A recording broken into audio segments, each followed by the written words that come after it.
Welcome. In this screencast, I'm going to try to define for you what chemistry is. It's a study of all the stuff around you and how or why it changes. And I mean literally all the stuff around you. Everything you can see and even some stuff you can't see. So if you look in a book for a definition of chemistry, or if you Google it online, you would likely see a definition something like the study of matter and the changes it undergoes. But a better definition is to look at what's really going on. Chemistry is often known as the central science because once you know chemistry, other sciences like biology, physics, earth science, organic chemistry, you name it, they make a lot more sense because chemistry is about the central stuff, the stuff that makes up everything, or what we more commonly know as matter. It's central to your everyday life and the development of all the products we use each and every day. So a logical question is, what's matter? Chemistry is the study of matter, but if you don't know what matter is, that's really not much of a definition. So matter is just the fancy name for stuff. It's the stuff all around us. It's all the stuff you can see is made of matter, and a whole bunch of stuff you can't see, like air, most gases, still made of matter. There's still stuff there, we just can't see it. Again, if you Googled matter or looked in a book, it would probably say matter is anything that has mass and takes up space. What's take up space? Just anything with volume. So anything that has mass and volume. Well, that's pretty much everything you can think of, except types of energy, like heat, light, electricity, ideas, dreams, sound. Although even energy often relies on matter to help transfer it and be useful to us, such as sound.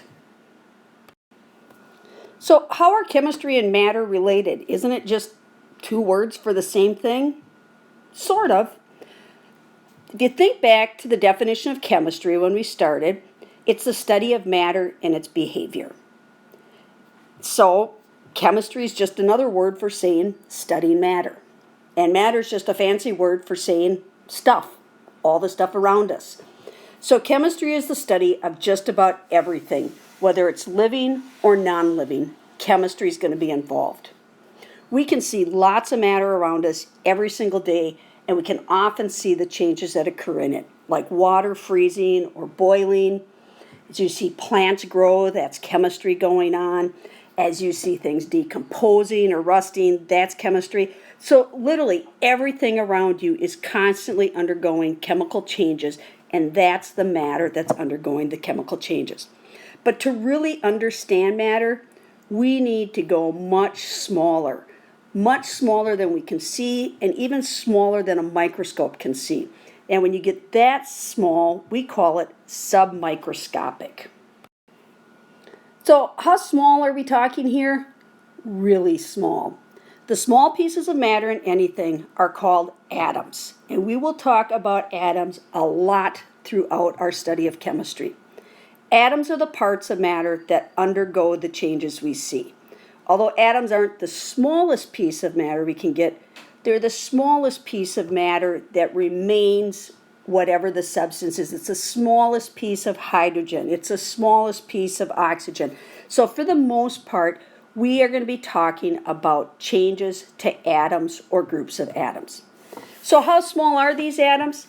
Atoms are so small that 1 million atoms, like we don't even have a name for 1 million, it's so big. But 1 million atoms could fit into this period. Yep, this little period right here in the middle of this sentence. That's crazy small stuff. So stay tuned as we explore more about chemistry, matter, and atoms.